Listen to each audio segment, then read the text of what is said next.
Welcome to Doyle Spillane Real Estate. We've been at home on the Northern Beaches for the last 40 years.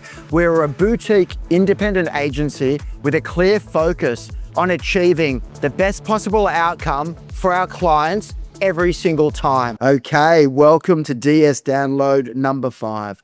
Today we've got a very special guest. He is one of my friends. He is our chief auctioneer at Doyle Spillane Real Estate.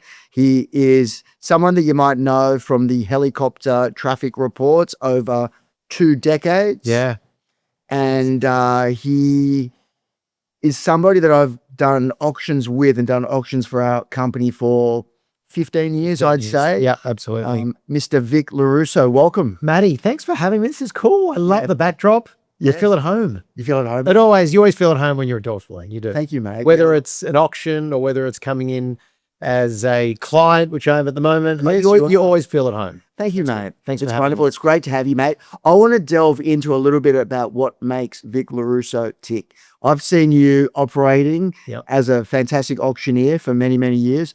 And but I want to know, because you're a Northern Beaches boy. Yeah. Born and bred on the Northern Beaches, I believe. Yes. And I want to know how you, first I want to know where you grew up and how you grew up. Yeah.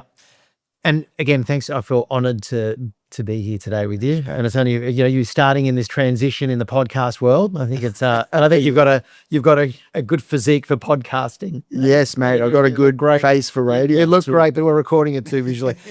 So Northern Beaches boy, born and bred in Collaroy. So just near Longy there. So what hospital were you born in? So I was born at the Darlinghurst Hospital, St Margaret's. Oh, wait. Yeah, as a lady of the women's hospital. So Okay. I was born in the Paddington Royal Hospital for Women. we weren't too far away, just you about 40 years before. Yes, that's right.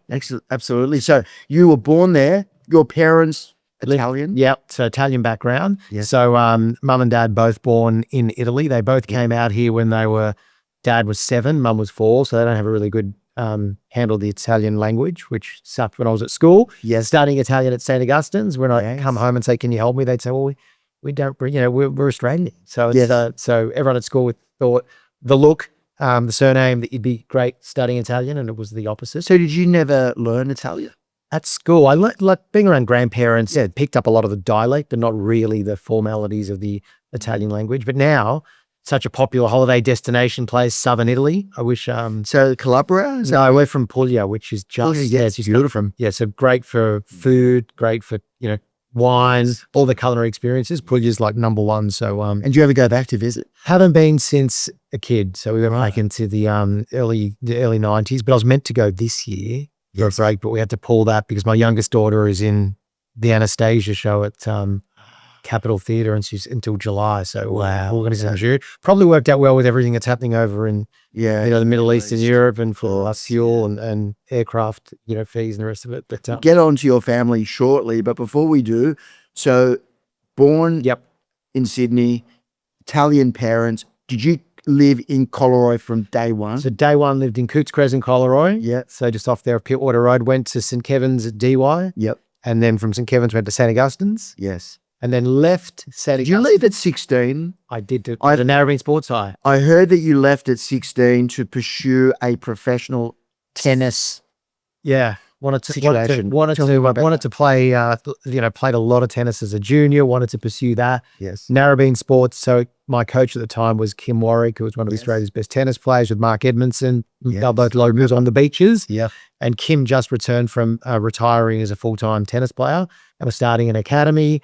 And I went into Kim's academy. Where was that? So he had academy at Narrabeen, the fitness centre where Hanley trained. He had his hard courts up the top. Right. And he had that, and then he had Terry Hills, the country clubs. He had two academies, but everyone wanted to go get coached off Kim because he was obviously the Asian. And So then I became very close with his sons, Aaron and Kane. Were they training as well? Yeah, very good tennis players, and they're now billionaires because they're crypto traders. Is that right? True story. Is that right? So if you Kane Laurie is a billionaires on crypto trading. So it's an incredible story. So basically Kim and Mark Edmondson from the state government were handed the first sports high school on the beaches from Westfield Sports High in West Sydney. Yeah. So Narrabeen was this next school, and they had to have the state-of-the-art facilities to get the best kids in all the sports on the beaches there. So Kim was very clear that he wanted all the kids that he was coaching that had some potential to go to Narrabeen. So what year did you? So I started year 9, Yeah. and then I went to Narrabeen in year 10, and I did my year 10 there, which was a complete contrast to St. Augustine's. Yes, it was That I noticed. I noticed it very different. Yeah. And I noticed it because we were there for targeted sports. So it wasn't academic. It wasn't academic. Focus on your 5 hours a day. Yeah, is that right? So in the morning, you'd get in there and you'd do from 7 till 10. Yep. You'd have recess with the kids. Yep. So then you'd have, you go for one period, and then after lunch, you're pretty much on the court. So did you end up staying there to year 12? no. So I left school full time at the end of year 10 to play tennis full time. Right. So I left school. So when you grew up, were you a very good tennis player as a junior, like as an 8, 10, 12-year-old? When did you start? Yeah, I started late in the piece. I started when I was just 9. Yes. So I played a lot of it, tennis and a Colleroy. Yes. So Peter Cullen, or the late Peter Cullen. Yes. And played a lot of juniors, A lot of competition. a lot of local juniors, national juniors. Yes. Local competition. Back then, it was different to the way tennis is done now. Right. Like a UTR, with people who listen to this who are involved in tennis, well, let's say a UTR rating system, Yes. more like a state rating system, a national rating system. Yeah. So played a lot of tennis, played a lot of juniors. So where were you rated as a, say, 10 or 12, 14, 16-year-old? Were you high at the in the 12s and the 14s Yes. state. Yeah. Yep. So top 3, 4. And was that a dream of yours to represent your country at Davis Cup, the pro player? Dream to definitely be a pro player. So that was the dream, was to play tennis full time and be a pro. And then I left Kim at the time to go to Vince Barclay's out at Macquarie, because Vince had a lot of the top Japanese juniors. Yeah, Jamie Holmes, who was number 1 in the world at the time as a junior, 17, so a bit older than me, but got to train with Jamie. Yeah. So we were planning out traveling, and it was a really hard task to leave school. My parents were totally against it. I'm sure. So we had to have the coach come over and explain that, you have an opportunity, wants to do it, you should. And then, so Dad and I had a bit of a father-son agreement that if I didn't show, not promise, but if nothing really happened in the year, you have to go back to school, and you have to go back to Saints, and you have to do year 11 and 12. Did that happen? So I did the agreement with him. Then 2 months into my training full time, I was in excruciating back pain for about 3 weeks. Never told anyone because I didn't want to kind of alert that I was injured. Lower back? It was mid back, like mid back. Until one tournament I remember, it was at Strathfield, and I played a really good player at the time. We were competitive with each other, and I couldn't play, so I ended up forfeiting in the second set. And it looked bad on me, but I just couldn't. You could. So I felt, and I told the opponent or friend. And I told my parents what had happened. I was in pain, so they said, "What did you say?" So I went to get scans, MRI, and then it showed that I had severe scoliosis, Sherman's disease, it's called. So which is severe curvature of the spine. Yes. So I was probably just starting to grow. It impacted it. So we had an orthopedic surgeon I remember the day where my father drove me to Royal Shore Hospital to the surgeon's appointment. We had the MRI, had the scans just for the first consultation. That's a GP, Dr. Michael Armstrong, who's a DY. Yep. And then I remember the orthopedic surgeon, Professor Taylor, he looked at me, looked at the scans, really relaxed, and said, "Okay, so you got 2 options." And I thought, "Oh, this is cool." Yeah, and he goes, "First of all, you're slumping in chair, sit up straight." We were one of those straight, like older. Yeah. There's 2 options. So he goes, "So the first option is we go in on Monday, this is a Friday, and we put a steel rod in your spine." Yep.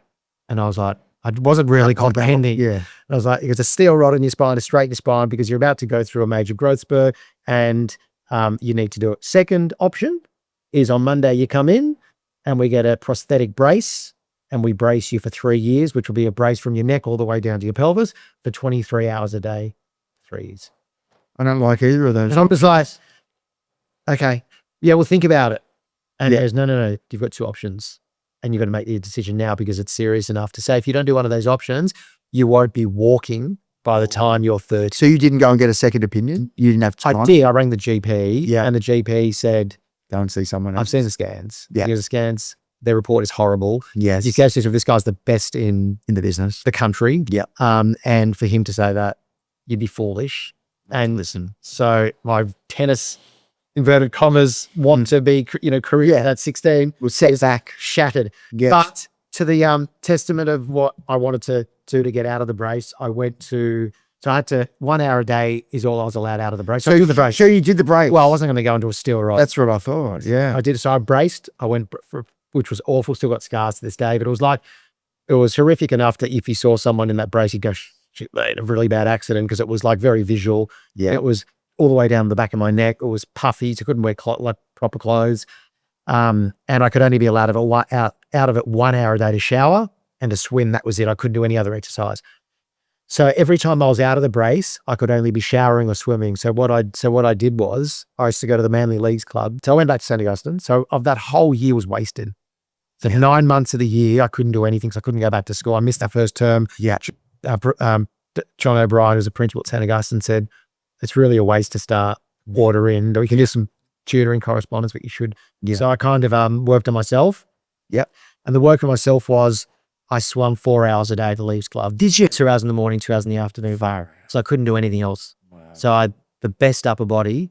Yes. Because Yeah, you were swimming. So you were fit in that way. and that's what I did. So then since that day, I've never picked up a racket until very recently because of the kids. And I was very bitter at the sport. I bet you, mate, like as a 16, 17-year-old with big dreams, Yeah. how did you cope mentally with that at the time? It was tough because I didn't, my parents weren't, in a real nice way, supportive of me doing it. So I'd like supportive of which I'd be the same now. So I guess it was probably a blessing in disguise going through that at that age instead of going through it at 19, where you're going, oh, what do I do now? And nothing wrong with a career in tennis coaching. I think it's all positive. It's like guys down at Evolve Colorado, amazing. Ryan and Scott, they show business is good. And, but I think it was a blessing in disguise to really shape you who you are as a person, to go through that it was tough mentally because I couldn't go out with mates. I was very, conscious of appearance because I didn't want to be seen. I had 3 years. So, Or did cut it. So from the swimming, Yes. and I then just got into personal exercise, from push-ups to strengthening to try and do stretching. Did what you could. So I cut it down to 18 months. So which was like, and he passed away, but to the days to use me to speak to kids going into it. He'd never seen anyone so determined to get out of it, to actually go and do more and more physical, work to get out of it, which I just was. Yeah. But also I did it because I wanted to get back on the court. It was a credit to you. And then when you got improvement in your back, was it then? I got too late. Yeah, I started playing again, but it was just like, everyone I was playing with was whatever they were doing. I was kind of, not didn't have it, but I was more conscious of, oh, am I going to get injured? So I just, I was a bit shitty with the sport. You let go of that dream. So I let go of it. I think, during the process of the brace. Yeah. And wanted to. I guess you would have had plenty of time to reflect and wanted to and work on your mind, and you sound like you were working on your mind and physicality as well in the pool. Yeah. So and that also shifting my focus into another love that I had, which was I wanted to, one day I always wanted to call the footy. Yeah. For the radio love came out of it. Yeah. And wanted to call rugby league. So that's why when I went back to school, I thought, okay, I can't do playing tennis. Yeah. Sure, I get a career in sport and tennis, which was always an option, which was great. But I was just a bit not the best person around to be concentrating on tennis. I didn't want to work around the sport because I wanted to play it. Sure. So then I thought, you know what, I want to get a career in radio. So I then, in that time that I was not at school, I joined Northern Beaches community radio station, which was a narrowbeam sports high at the time. Yeah. They'd moved up to Terry Hills. Yes. So did you finish school? Did you go back at all? Yeah, because I had a deal with my dad. So you went and did year 11 and 12 at Saints. A year below my friends. Because last year. Yeah. So I was my mates which is kind of cool now because I've got mates in both years. But so I was went back and did year 11 and 12. And while you're doing year 11 and 12, you're recovering from your back. Still in my brace. You're still in your brace. Yeah. So I did my HSC in my brace. Did you? Yeah. And then were you at the radio as well? So then I joined Radio Northern Beaches. Yeah. And I wanted to so I got a segment back in the day because I was not at school. So I had a sports show segment every Tuesday morning at like 9. How'd you get that? Did you just? I just pursued Des, who was the station manager at the time. Yeah. Because I was a bit too young. So I said, oh, can I just give me a go? I want to slot and paid my registration. And then, went to Radio Northern Beaches, sat there, watched everyone and got a sports time slot. And I did the sports show.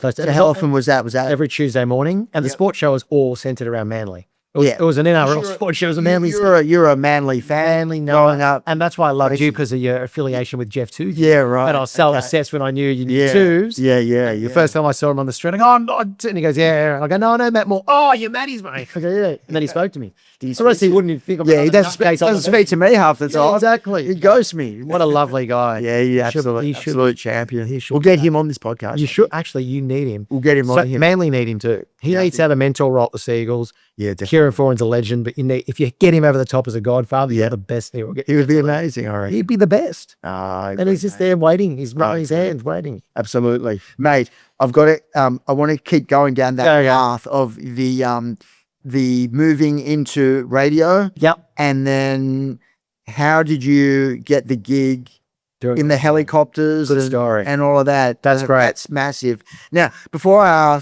forget, did you fly the helicopters? No, I had a pilot. You had a pilot. 25,000 hours in a helicopter over Sydney. I've got. Yes, 25. but you didn't drive. You didn't fly any of them. Never. You were just the face. I was the voice. I had my driver. Which is the pilot. Take me here. Take me to Manly. Take me to Boston. Take me to North. Take me to North Kilka. Yeah, wow. I had my driver. How did it start? How did you go from community radio at Narrabeen Sports High to this space? So I wanted to get into radio, and then I knew once I did that, I thought, you know what? I love this. I want to be on radio. Yeah. So that I want to call the footy. That's my dream.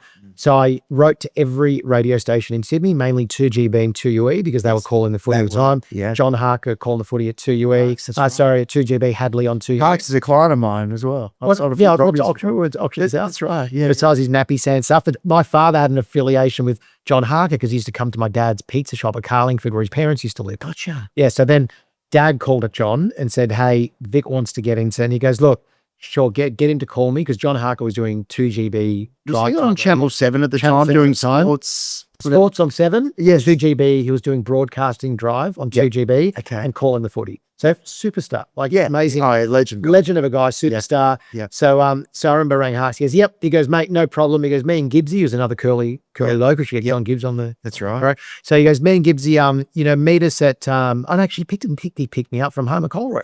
He goes, I'll pick you up. He goes, and we're going to a Manly Para game. I'm caught. You can come watch in the box. So I did. So I went and watched. It was a dream. Amazing. So then Gibbsy and Harks drove me home, and I remember Gibbsy turned around and said, mate, what do you want to do? Like what? And I said, I want to get in a row. I want to call the footy. He goes, mate, footy calling is unfortunately, you got to have some sports. You got to have a rugby league background. Yeah. That's the way. And he's right. That's the way it's going to be. You should get sports. Not always now. Not always now. Then it was. Yeah, it was. It was very much. Very much so. Yeah. So so I thought, you know what? I'll write to a radio station. I'll try and get work experience in the sports room. Yeah. I was in Year 12 at Saints. Yeah. At the time, but I knew I wanted to get into radio. Yes. At the time, I engaged Grant Goldman, God rest his soul, who was a local on the Northern Beaches up at Elanora Heights, who had a radio school at his home.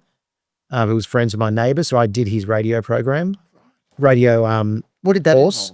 So one-on-ones with Grant, and him then like personal tuition, personal tuition on radio, and then Grant helping you get a job in radio. I did my first session with him, and he said, "I'm going to get you a job straight away." He goes, "If you want to," he liked you. Yeah, he liked me. He said, "You've got something. We can help you get a job." So I remember he rang me on the way. You didn't have to go and do a call like a uni. Didn't do anything. So I didn't do any of that. None of that. So then he calls me on the way home from Elanora Heights to Coleroy, driving back on my P's back to mum and dad's in my brace. Wow. And he calls me at home, and mum goes, "Oh, Grant's called." So I called him back. He goes, "I've got you a job." Yep. And I go, "Oh." He goes, "Yep." He goes, "I've got you a job. It's news reading, and it's in Burke on 2WEB." I was 17. I went, "Right." He goes, "And you'd be living in the church with the monastery. There's a house at the back. That's part of the radio station. And it's $16,000 a year salary." But what year? 1999. Okay. I've been a Doyle Spillane for 2 years now. Yeah, there you go. Mm. And he goes, "You should take it." He goes, "I only have his one session with Vic." He goes, "But you do that." And I went, so I thought, I'll do it. I was excited. I said, "I'll ring you in the morning." And I just couldn't do it. Couldn't leave home. No. I thought, you know what? I'm going to work my ass off to get a job in Sydney. Yeah. And everyone always said, you got to go bush to get into radio. Yeah. So I contacted all these radio stations. No one got back to me. Yeah. I did demo tapes and used to record them, on the old cassettes of me calling the footy, of me back announcing a radio thing. Went to every station. Nobody, Matt, got back to me. You were just an animal. You were just in there. You had a dream. So if I tell you the story of what really happened of how I got into radio. Yeah. Have you got time? Yeah. 20 minutes. Okay. Go for it. We've got heaps of time, mate. We've got 45 minutes here. So a friend of mine had his 18th birthday at Golden Sanctuary, Sussex Street, Chinatown. Yeah, beautiful. Been there So numerous times. It was, it's a Saturday night. Yeah. And he was a boy from St. Augustine's, and we're all meeting there at 9 o'clock, having a late dinner. And they were going to go to the casino, Star City, because he had 18. I was 17, so I couldn't go. So I thought, I'll go for dinner, get a bus home from Wynyard. It's not too far. So I'm walking there from Wynyard, and I walk along Sussex Street, and I see 2GB, right? Illuminated sign 2. And I went, oh my God, that's my dream. 2GBs on Sussex Street. Wow, look at this. It had the big roller door. Anyway, so we go to dinner. I didn't have a few drinks. I never used to drink at the time. We left there at about 11 o'clock. They all went to the casino. I'm walking back by myself, right? To get in the bus. Yeah, Daniel, a friend of mine from Chroma was getting the bus because he was 17 too. And I'm just staring outside 2GB. I go, look at that. So I tried to ring the doorbell. No, it's Saturday night, right? Yeah. No, it didn't answer. Then the roller door goes up and this car goes in, a four-wheel drive, big, beautiful Land Cruiser. And I remember it driving down with another plate, Garden. Like the Garden. And just driving down, I thought, I don't know what got into me, but I followed the car down the driveway. I made Dill because so I just followed the car down the driveway. The roller shutter is coming down. And all of a sudden I go, oh my God, I'm locked into this thing. Now his car parks in this thing. This guy, this gentleman gets out in his early 50s, mid to late 50s. Yeah. With this lady, and they get out and they're like stunned. I'm like not dressed up, but I'm a young kid. Yeah. In white shoes, jeans. Yeah. And they're like, can we help you? And I said, oh yeah, I'm looking for 2GB. And they go, oh yeah. What do you? And I said, oh, I'm here for work experience. So do you know who those two people were? Do you know Graham and Sandra Ross? Yes. Graham and Sandra Ross from the Garden Clinics. From Homes and Gardens, because they had a show, the Garden Clinic, on 2GB every weekend. That's right. So I go into the lift with them, and I'm like shitting myself. What am I? And I'm 17. Yeah. Go up to the foyer, bang, the doors open. There's 2GB and 2CH because they were both owned by Macquarie Radio. And I'm like mesmerized. And it's a Saturday. So Graham goes, make yourself at home. There's the kitchen. Sandy Walker, who, God, again, rest Sandy's soul. Sandy's the executive producer. She usually gets in at 1:30 a.m. They go in the kitchen, make a cup of tea. We take a black and one white sugar. Yeah. And I'm like, were they nice? The loveliest people. Out or are they good people? So I'm like going, when do I say I didn't? I'll go, I'm just going to go get it. Sandy comes in at 1:30 in the lift. Grumpy Sandy. So, how long have you been there for until he arrived? Was it like 1 hour, like 1.5 hours? Yeah. Oh, Graham straight away because he drove in, but she was the she was the executive producer of the Garden Clinic. They didn't want to know. They were the radio talent. They didn't want to deal with a work experience kid. Cool. So Graham, I'm walking through the kitchen with their teas, and she goes, "Who are you?" Because they had someone in the newsroom reading the news, or skeleton staff, or Saturday night, like it's midnight to 1 a.m. to yeah. So she goes, who are you? And I said, and Graham goes, oh, what's your name? And I said, Vic. And he goes, oh, this is Vic, work experience kid. And she goes, no one told me. We've got no work experience. And he goes, oh, who'd you organise it with, Vic? And I said, someone from the Switch. And then she goes, oh, well, Graham on it. And Graham goes, we'll work it out Monday. Just Vic will help out. So to that day, I just did anything and everything Sandy wanted because I thought she's going to call tomorrow, but I befriended her because she's a lovely lady. I helped her out. There was 2 other producers that would come answering phones. I just watched for the first part, and I was mesmerized watching Graham and Sandra Ross doing a live radio show on 2GB in Sydney. Yeah. And so then they said after, I did the show, it was like 9 a.m. And I thought, and Sandy goes, okay, are you coming back tomorrow? I said, yeah. I said, yeah, I'll come back tomorrow. So she goes, well, I'll go what time? She goes, you probably came a bit early at midnight. She goes, just come in at probably 3 a.m. So Sunday I had school on the Monday, but it was the day after. And I did that for 6 months until something happened. So 6 months I was at St. Augustine's, and I went every weekend. Then I'd stay after their show because I'd then meet Luke Boner, who's another Northern Beaches local. So I sat with Luke while he was on air. He's been there a long time. He's been there. What's he do now? Luke's back. He's there. He's back at GB on air. He's a floater. Is he do drive? Yeah, he's back on. He's floating. Yeah, from GB. Yeah, to GB. Yeah. So I sat with Luke.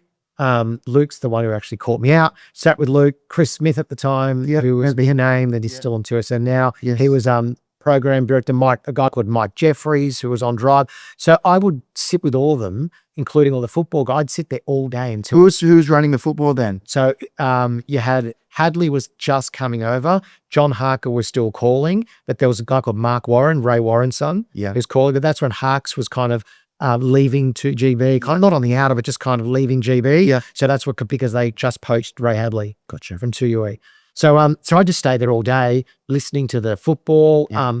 I've been with Bob Rogers because Bob, again, rest his soul, Bob Rogers on 2CH, was a sister station. So so then one day after Luke Boner's show at midday, we're there, and this is 6 months in, so I'm normal then. Like, hey, Vic, get this, get that.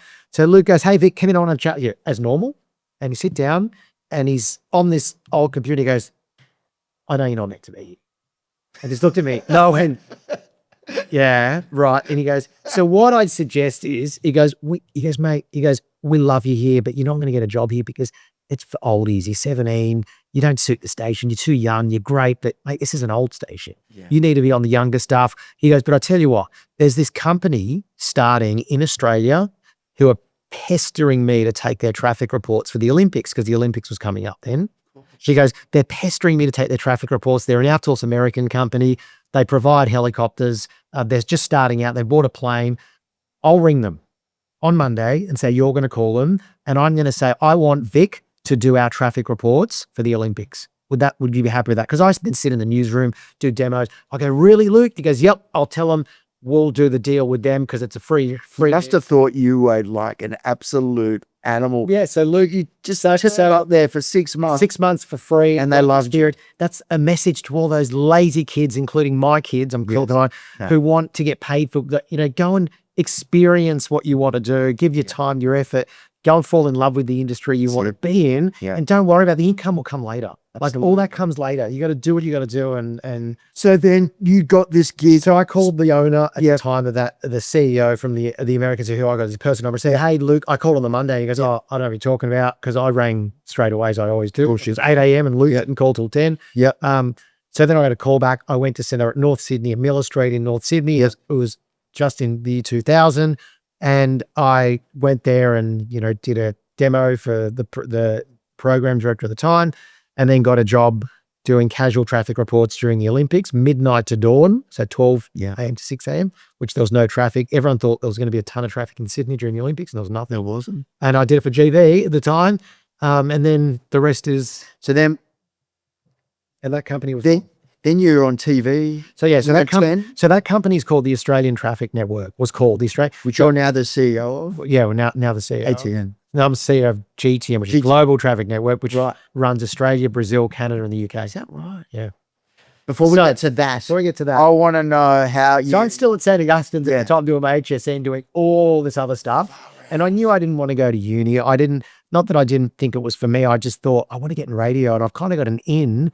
Everyone's got to go and do uni, or they got to go to the abortion. I've kind of got an in now in Sydney. Yeah. So I should just pursue this for a bit and see how I go. But I still wanted to call the footy. That's where I wanted to go. Yeah. So everyone said calling the traffic live from the chopper will be great experience for you calling the footy, because you're seeing what you're calling. Yeah. Like the football you're seeing. The moment. So I thought it's a good idea. So I ended up, so I was the second employee of this company called the Australian Traffic Network. And the CEO at the time, an American gentleman, lovely guy, knew I was obviously 17, young. He needed staff to build his network, and eventually took me under his wing, and we built out the largest radio network in Australia for a reach platform. So what the business does is we go to all the radio stations in Australia. So your 2GBs, your KISS 1065, your Gold FM, your Nova, your Smooth, your 2SM, across a whole country, over 280 radio stations. And we provide those radio stations with traffic reports. So in return for us providing those stations with traffic reports, we sell 10 seconds of radio airtime adjacent to those traffic reports. So we become an advertising vehicle for brands. And so back then it was a very tough slog to build out the company. So you were doing that and doing the reports and being on air, being it all, and still at St. Augustine's. What?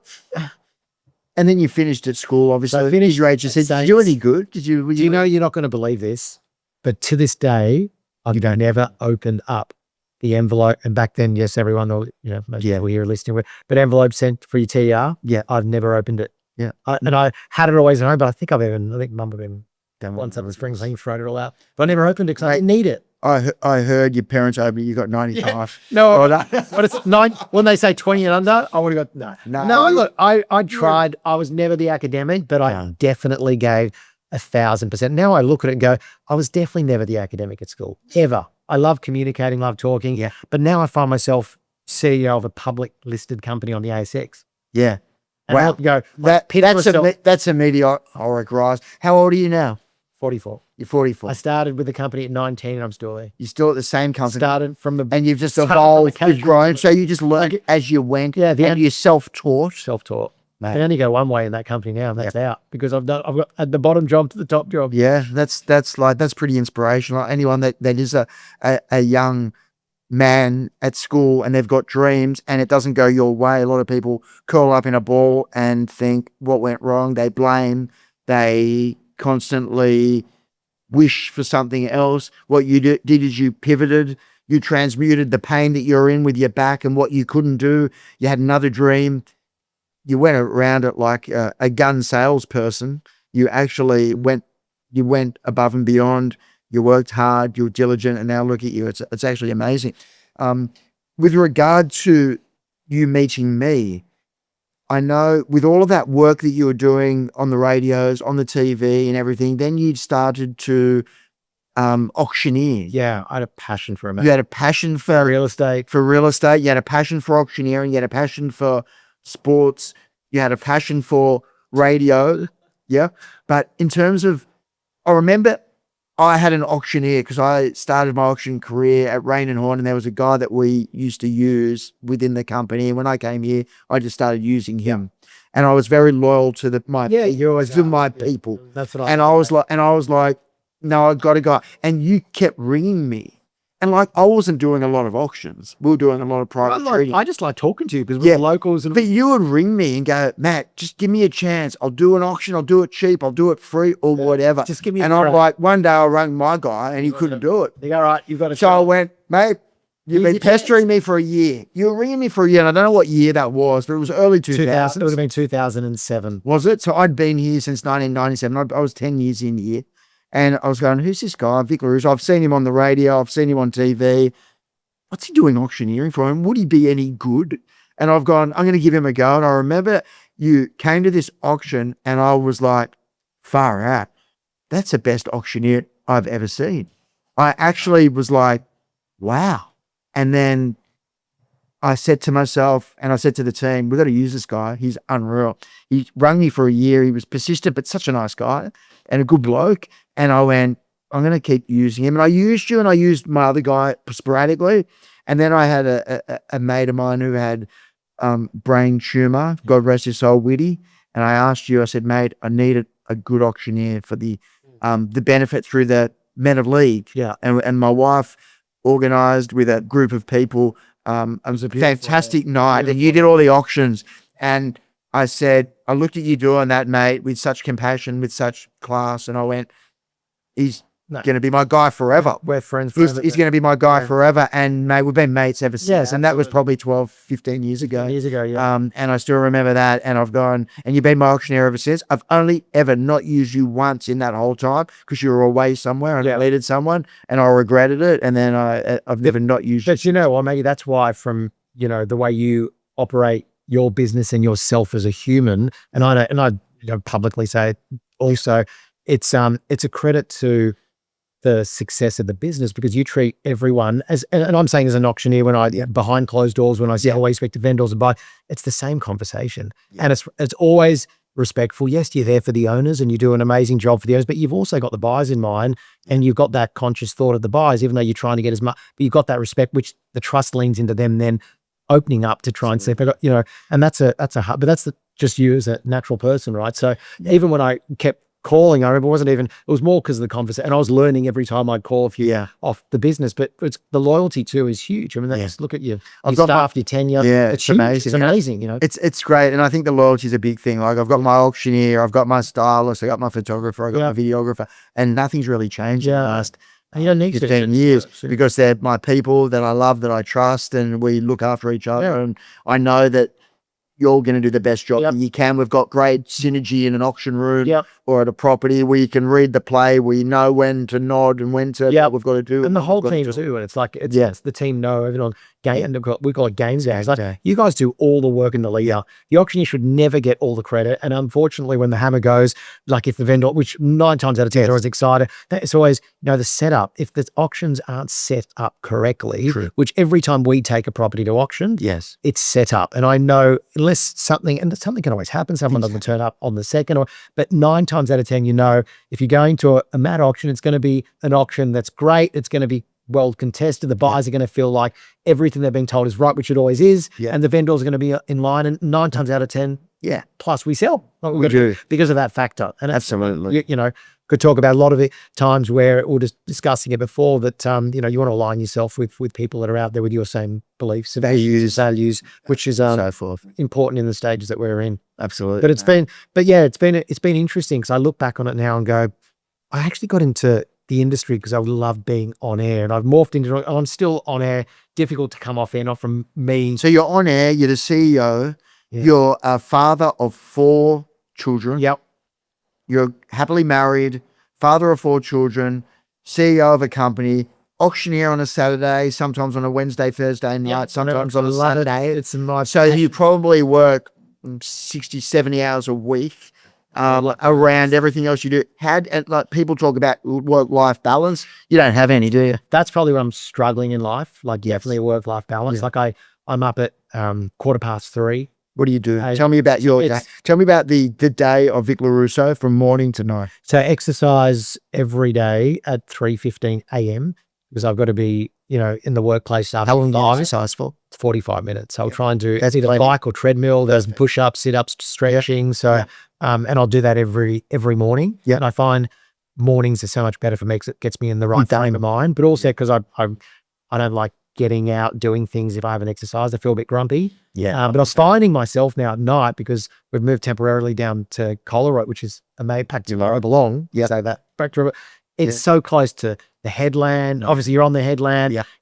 Even people to road access down to Narrabeen. I'm finding myself at night going for a run, which is good. I'm doubling up. We're going, what am I doing? Yes. But it's just such a beautiful location and good proximity. Northern to all of Beaches.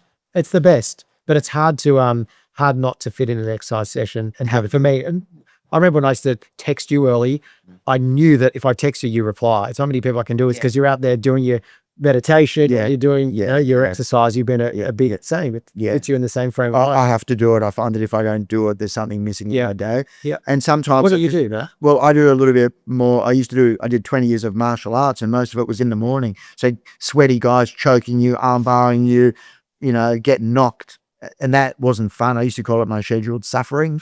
And I figured if I get that done in the morning, then the rest of my day would be easy. So now I either go to the gym or do a little bit of boxing training in the morning.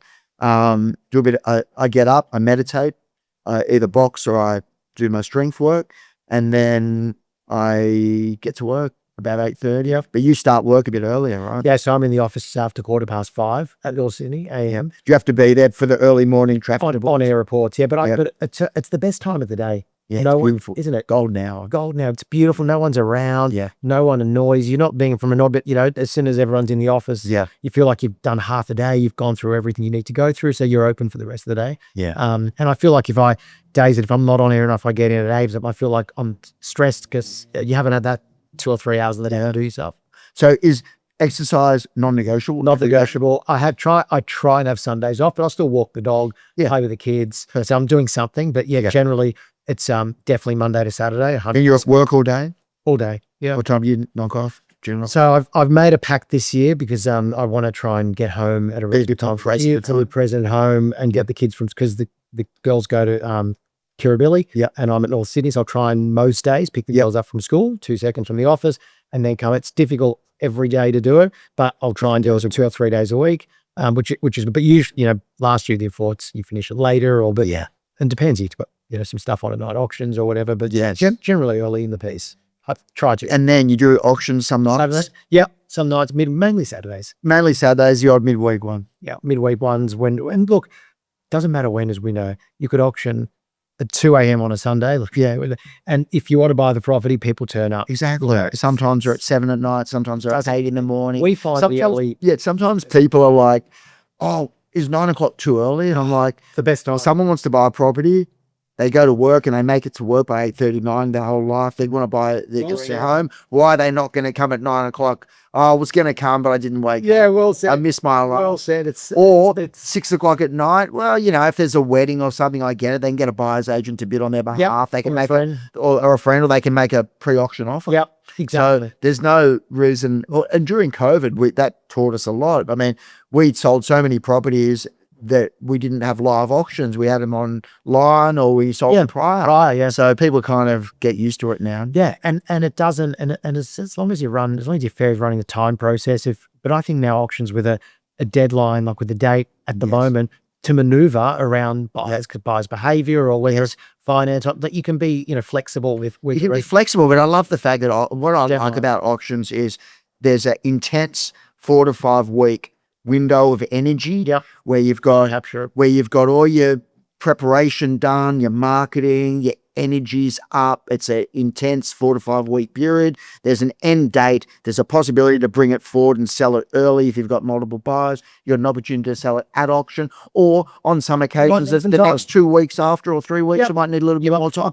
In this market, maybe a little bit more time. Maybe, but it's also, like you said, the buyers are ready. They know the deadline. They know they've got to get their stuff ready by that week at least. Yeah. So, and if they're in or out, vendors have that obligation. They might go, okay, that's game day. We're selling on that Saturday or that Thursday or that Sunday. But back to timing, I always think the morning. We love the morning auctions. Yeah. And mate, if I get the coffee machine there, the coffee man, we'd look at each other and go, who said no one's going to turn up? Because, especially in spring and summer. Yeah. But people have all these emotional reasons why they think. I had someone turn up at an open for inspection once, and it was a rainy, wet Saturday, and they were coming to my open for inspection, and they were a little bit down. And I said, "Are you okay?" And they went, "Oh no." And I went, "What's wrong?"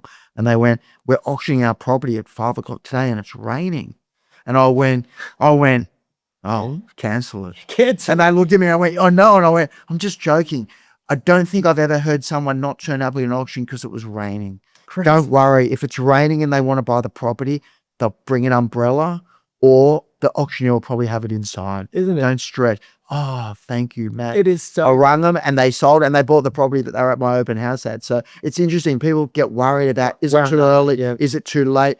Oh, I can't have it at 12. What if the kids are playing footy? Well, you have it at 8, and then the daughter might have tennis. Yeah, and if you have it at 6, there might be older kids playing their So you can't fit in everyone. Exactly. If you do it at 1 in the afternoon, it's too hot. Yeah. It's like all of that. It doesn't matter when you do it. As long as the process is set up correctly, it'll go well. How did you decide when you've got all this going on?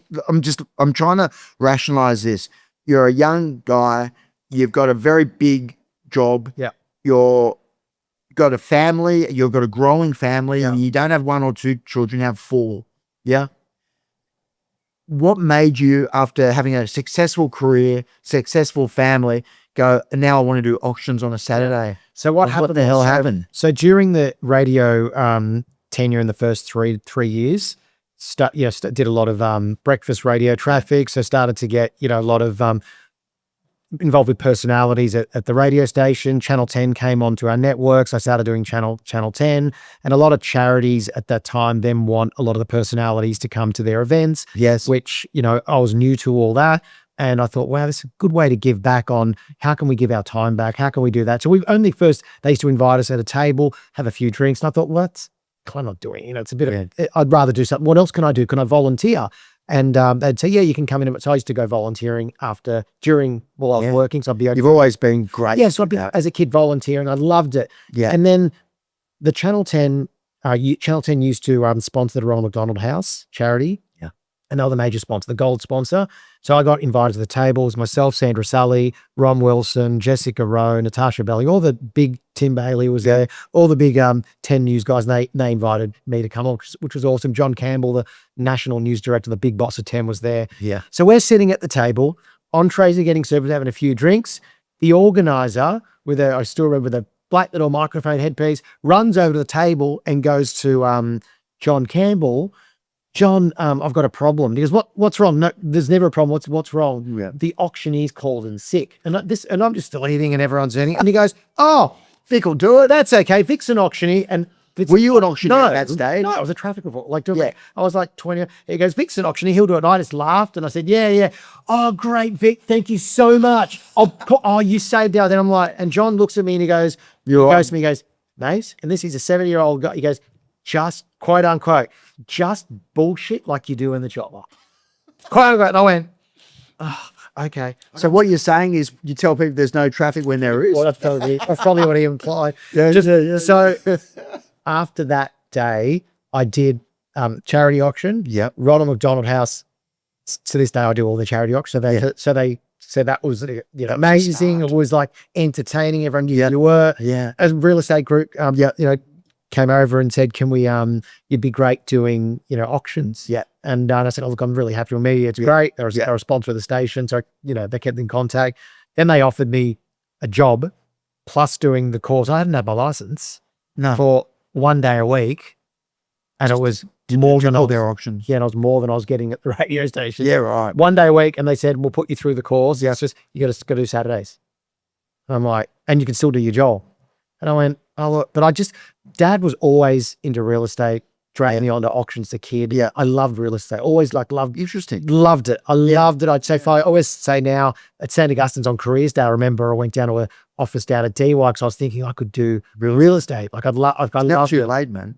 I know I could come and help you. You could retire. Go broke if I helped. You could take the names and numbers at my home. Yeah, that's right. You could show the garages and stuff. You'd go broke. I sometimes do that for Steve. Yeah, it's his listing. Like, mate, I'll help you down at Grafton Crest. And I'll pack up Stevie. You go. Yeah, I'm picking up the signs for him. Oh, why not? Why not? I'm doing it. The stars. That's it. Then I always loved real estate. And then I thought it took me 6 months, but then I started getting a lot of requests to do charity auctions. So like heaps of requests. So I said yes to everything because I loved it. It was like, this is entertaining. I'm helping the charity. Now I'm giving back. Yeah. Every organization goes, oh, what's your fee?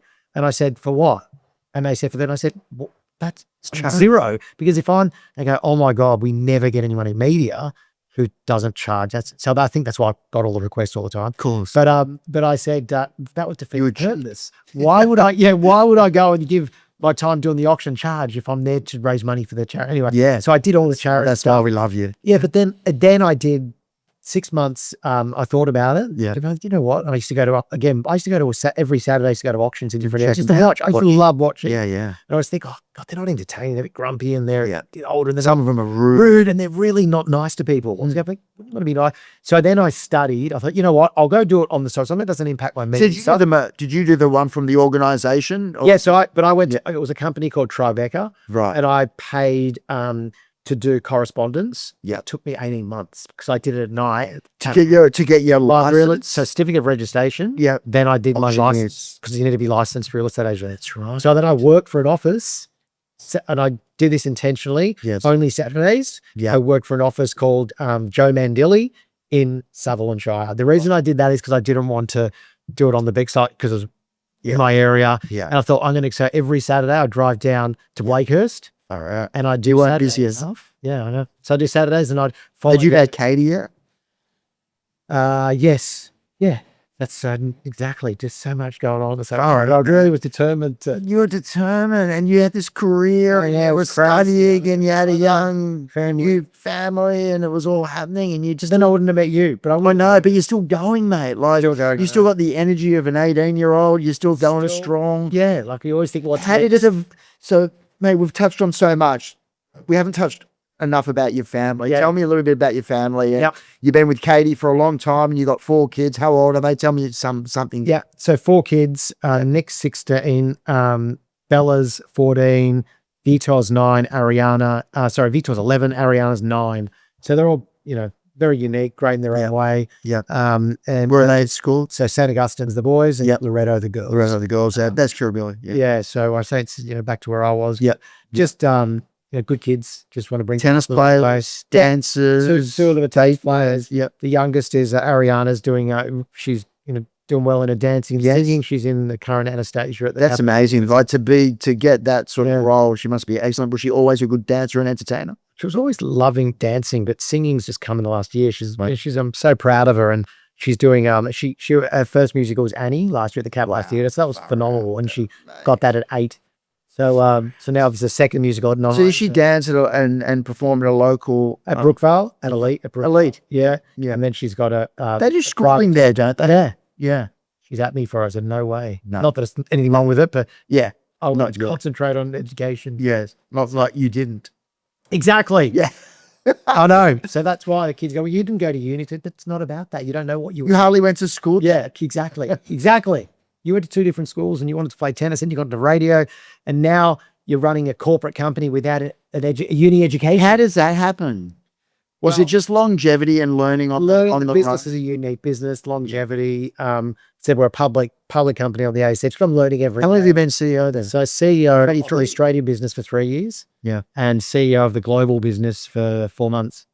And how do you cope with the rigors of that side of running a business? I struggle, and I say it openly because when I say I'm not going to sound harsh myself being uneducated. I'm educated from school. But You're streetwise. You're streetwise educated. You're not university. I'm not university. I'm not corporate. Yeah. And I think at times I look and I go, gee, I'm like sitting. I'm out of place in a boardroom, right? But then I think actually you're not, because you know the business better than anyone. Sure.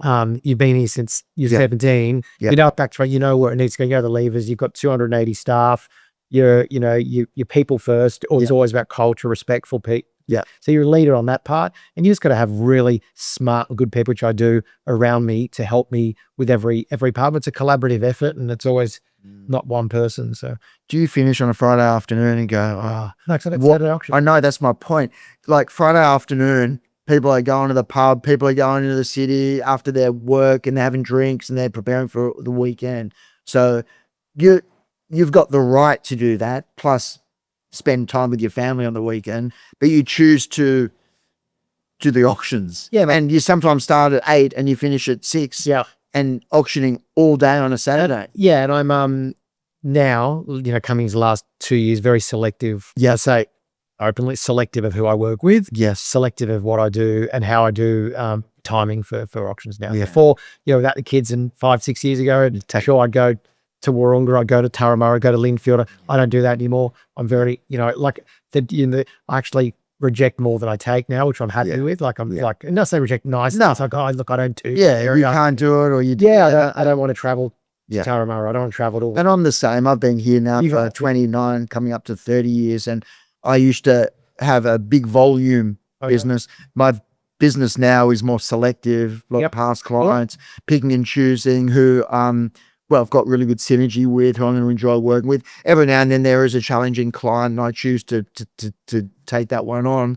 But a lot of the time I'm just like a little bit smaller, dealing more personally with less people, and being able to do a better job by doing that. To it. Yeah, and then we've got such good staff here and Phenomenal such good team. agents that they take on all of that as well and do it probably better than me. And you're an attraction agent, not attractive. And attractive. That's attractive. I used to be more attractive when I was a long time ago. Yeah, You say yeah, to this.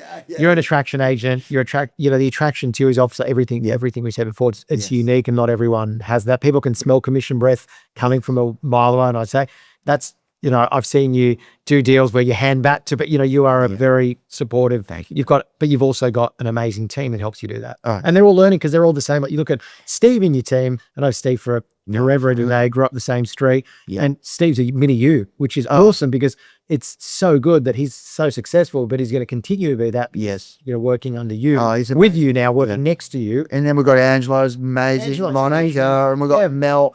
Mel, They've been with me for like team. more than 10 years, and we've got Gail. It's the whole team. The whole team. It's small, it's boutique, but they're just quality humans. That's why it's been so successful. Yeah, that's great, mate. But I want to tap in a little bit more about you. So Sunday's your day of family? Sunday's the day of family. We go out and do. What do you do? Try and do stuff with whatever the kids want to do. Mainly centered around, it's a lot of sport still. So that's kids need sport. I agree. Sport, tennis, Ariana now with her stuff that she's got on, but it's always definitely full on. So there's never a dull moment. I always say you're either going into a storm or coming out of a storm.